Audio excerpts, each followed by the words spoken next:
사람과의 관계에서 느끼는 배신만큼 마음에 큰 상처로 남는 일도 드뭅니다.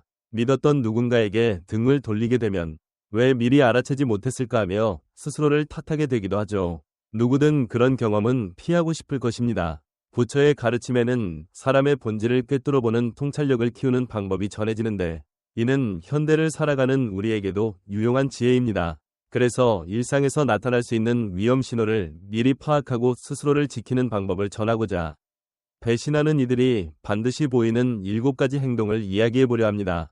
이 내용을 알면 배신의 위험을 줄이고 더 좋은 인간관계를 쌓는 데 도움이 될 것입니다. 여러분도 끝까지 함께 들어보시면 좋겠습니다. 이 이야기가 마음의 평안과 인간관계 개선에 조금이라도 보탬이 되길 바랍니다.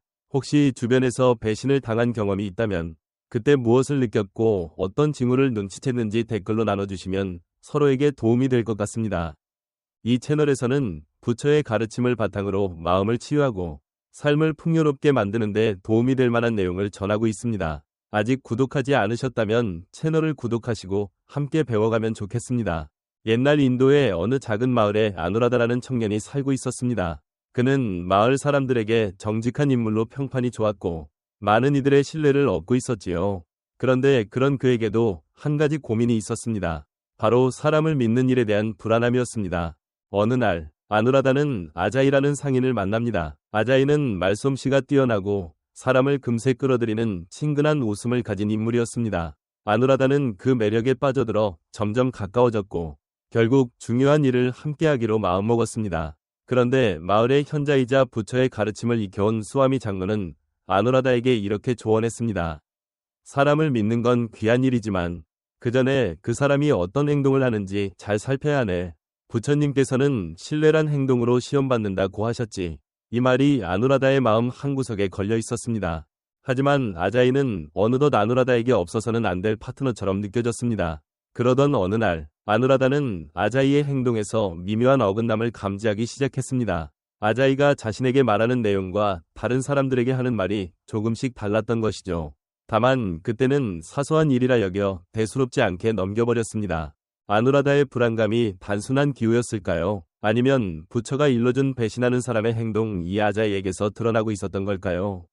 먼저 살펴볼 행동은 과도한 약속을 남발한다는 점입니다. 두 사람이 거래를 진행하면서 아자이는 늘 거창한 말을 하곤 했습니다. 걱정하지 마. 전부 내가 책임질게. 무조건 잘 될 테니 넌 아무것도 신경 쓸 필요 없어. 이런 말에 아누라다는 용기를 얻었고 이 사람이라면 괜찮다는 믿음을 점점 키워갔습니다. 하지만 거래가 진행될수록 아자이의 약속이 너무 크게 느껴지고 현실적이지 않다는 사실이 서서히 드러나기 시작했습니다. 예를 들어 사흘 안에 모든 물건을 구해오겠다고 큰소리쳤으나 실제로는 닷새가 걸렸고 거래 상대가 무조건 긍정적이라 단언했음에도 막상 상대는 조건에 불만이 있었다는 사실이 밝혀졌죠. 그때마다 아자이는 안심하라 는 말만 반복했는데 아누라다는 그 작은 어긋남에 조금씩 흔들리는 마음을 느꼈습니다. 배신하는 사람은 신뢰를 얻기 위해 자신감 넘치는 태도를 과장하거나 너무나 확실하다는 식으로 말하는 경우가 많다고 합니다. 그것이 진실을 가리기 위한 행동일 때도 적지 않지요. 아누라다는 사람이니 실수할 수도 있다며 스스로 달래보려 했지만 속으로는 계속 뭔가 의문이 남아 있었습니다. 다음으로 배신의 징후로 꼽히는 행동은 상대를 지나치게 띄워준다는 것입니다. 어느 날 아누라다와 아자이는 새로운 거래처와 협상하러 갔는데 아자이는 그 자리에서 상대 상인을 마구 치켜세우기 시작했습니다. 정말 대단하십니다. 어떻게 그렇게 성공하셨는지 놀라울 따름이에요. 저희가 감히 따라갈 수 없을 정도네요. 이런 분과 거래하게 되다니 저희는 정말 행운입니다. 이렇게 극찬을 듣자 상대방도 나쁘지 않은 반응이었지만 아누라다는 왠지 모를 이질감을 느꼈습니다. 왜냐하면 평소 아자이는 그렇게까지 남을 칭찬하는 사람이 아니었기 때문입니다. 마치 전혀 다른 사람이 된 듯한 모습이었죠. 돌아오는 길에 아누라다는 아자이에게 오늘 상대를 엄청 칭찬하던데 정말 그렇게 생각하는 거야? 라고 물었습니다. 그랬더니 아자이는 웃으며 대수롭지 않게 말했습니다. 거래를 부드럽게 진행하려면 저 정도는 누구나 하는 거지. 그 말에 순간 수긍할 뻔했지만 아누라다 마음속에는 어딘가 찜찜함이 남았습니다. 수아미 장로의 가르침이 떠올랐기 때문입니다. 배신하는 이는 그때그때 상황을 모면하기 위해 지나치게 상대를 띄워주기도 한다.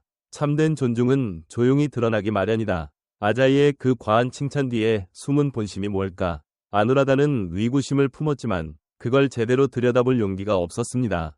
그리고 불리한 상황에서 질문을 회피한다는 태도도 배신의 한 징후입니다. 두 사람은 어느 날 중요한 거래를 앞두고 서류 문제가 생기는 난처한 일을 겪습니다. 아자이가 준비해오기로 했던 서류가 거래 직전까지 도착하지 않은 겁니다. 다급해진 아누라다가 서류는 어떻게 된 거야? 이제 시간이 없어 라고 묻자 아자이는 태연하게 걱정 마. 나중에 보내면 될 것 같은데 네가 괜히 예민한 거야 라며 웃어넘겼습니다. 하지만 실제 협상이 시작되자 그쪽에서 서류가 안 왔다고 문제를 제기하며 자리가 뒤숭숭해졌습니다. 그때도 아자이는 아침에 보냈어야 했는데 뭔가 착오가 있었나 보다 라며 둘러댔죠.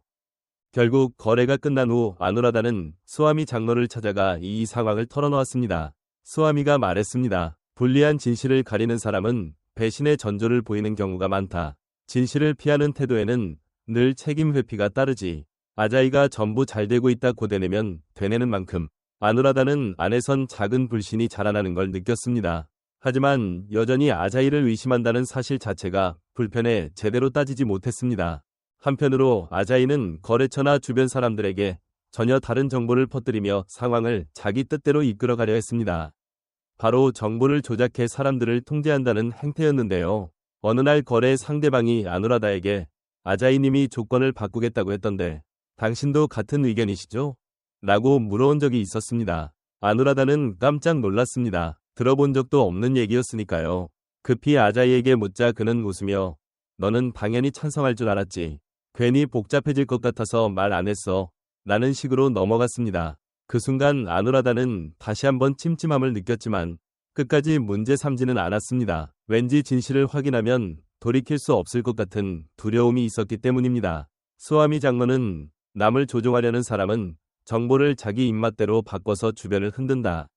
그들은 이게 모두를 위한 길이라며 자신을 합리화하기도 하지 라고 했는데 아누라다는 이 말이 점점 뼈아프게 다가왔습니다. 결국 큰 문제가 터지고 말았습니다. 아누라다와 아자이가 진행하던 거래에서 커다란 마찰이 일어나 상대방이 크게 항의하는 지경에 이른 겁니다. 납품이 너무나 늦어져 상대가 화가 난 것이었죠. 당연히 모든 것을 책임지겠다던 아자이가 직접 설명하고 수습하리라 믿었던 아누라다는 그 순간 충격적인 말을 듣고 맙니다. 아자이가 납품 담당은 아누라다였어요. 나는 전부 그에게 맡겼는데 라며 책임을 떠넘긴 겁니다. 아누라다는 순식간에 머릿속이 하얘지고 분노와 배신감을 느끼면서도 현장에서 아무 말도 할 수 없었습니다. 그저 고개를 숙이고 사과하는 그의 곁에서 아자이는 태연하게 사태를 수습하려는 신용만 했습니다. 그날 밤 아누라다는 스와미 장로를 찾아가 그동안 있었던 모든 일을 눈물을 머금고 털어놓았습니다. 그러자 스와미는 조용히 배신하는 이들은 늘 일정한 패턴으로 움직인다네. 그중 하나가 바로 책임을 남에게 전가하고 자신은 아무 일 없었다는 듯 행동하는 거지. 부처님께서는 행동에는 반드시 책임이 따른다. 책임에서 도망치는 이들은 진실에서 멀어진다고 말씀하셨다네. 라고 일깨워 주었습니다. 그때야 아누라다는 아자이가 늘 내가 전부 책임진다 고 했던 말이 사실은 그 순간만 모면하기 위한 것이었다는 걸 깨닫게 되었습니다. 시간이 흐를수록 아자이는 더 노골적으로 본색을 드러냅니다. 다른 상인들이나 거래처의 실패담을 비웃으며 말하기 시작한 거죠. 봤지? 저 상인은 어떻게 실수했는지 참 어이없지 않아? 늘 실패만 하니까 우리가 훨씬 뛰어나다는 거야. 이런 얘기를 들을 때마다 아누라다는 점점 거북함을 느꼈습니다. 아자이가 남을 깎아내리는 태도를 아무렇지도 않게 웃으면서 내보인다는 사실을 깨달았기 때문입니다. 스와미가 준 가르침이 다시금 떠올랐습니다. 남의 실패를 비웃는 사람을 경계하라. 그런 행동으로 자신을 치켜세우려 하지만 결국 주변을 다치게 하고 본인도 신뢰를 잃는다. 뒤늦게 돌아보니 아자이가 무심히 내뱉었던 상대를 깔보는 듯한 말들이 다분히 위도적이었습니다. 그것이야말로 자신이 우월하다고 착각하기 위한 하나의 술책이었다는 걸 깨닫게 된 것이지요. 결정적으로 아누라다가 아자이와의 인연을 끊기로 결심하게 된 계기는 아자이가 스스로의 행동을 전부 합리화하고 정당화하기 시작했을 때였습니다. 어느 날 아자이가 또 다른 거래처와 부정직한 교섭을 했다는 사실이 드러났습니다. 그걸 따지자 아자이는 당당히 사업이 원래 이런 거야. 예쁜 말만 해서는 성공 못해. 라고 대답했습니다. 게다가 그 행동이 거래 자체를 위태롭게 만든다고 지적하자 네가 이상만 쫓고 있으니 현실에서는 살아남기 힘들 거야 라며 냉소까지 보탰습니다. 그 말을 듣는 순간 아누라다는 더 이상 흔들리지 않았습니다. 아자이는 정직함을 무시하고 자기 합리화를 멈추지 않는 사람이었던 것입니다. 스와미의 말씀이 다시 힘이 됐습니다. 진실함을 버리고 자기 행동만 옳다고 하는 사람에겐 진정한 신뢰가 자라지 않는다. 신뢰는 말이 아니라 행동으로 만들어지는 것이니까. 아자이의 모든 행동이 결국 입으로만 번지르르하게 포장된 것이었음을 깨달은 아누라다는 마침내 그와 결별할 용기를 내게 됐습니다. 이처럼 배신하는 사람들이 자주 보이는 징후들은 크게 7가지로 정리할 수 있습니다. 과도한 약속을 한다. 상대를 지나치게 띄워준다. 불리한 사실을 회피한다. 정보를 조작해 상대를 통제한다. 책임을 남에게 떠넘긴다. 남의 실패를 비웃는다. 그리고 수상한 행동을 전부 합리화한다. 이런 신호들을 빨리 알아채고 현명하게 대처하면 헛된 믿음으로 인해 상처받는 일을 미연에 막을 수 있습니다. 또 부처의 가르침에서 알 수 있듯이 진정한 신뢰는 오직 솔직함과 행동을 동반해야 비로소 싹트는 법입니다. 아누라다가 겪은 이야기처럼 우리도 주위 사람의 행동을 주의 깊게 관찰하고 믿을 만한 신뢰의 씨앗을 골라낼 수 있는 지혜가 필요합니다. 혹시 지금까지 인간관계에서 배신을 겪은 적이 있었다면 그때 어떤 징후나 예감을 느꼈는지 댓글로 남겨주시겠어요? 함께 경험을 나누면 모두에게 도움이 될 것입니다. 이 채널은 부처와 불교의 가르침을 기반으로 인생의 어려움에 맞설 지혜를 전해드리고 있습니다. 아직 구독하지 않으셨다면 채널을 구독하시고 알림 설정도 잊지 않으시길 바랍니다.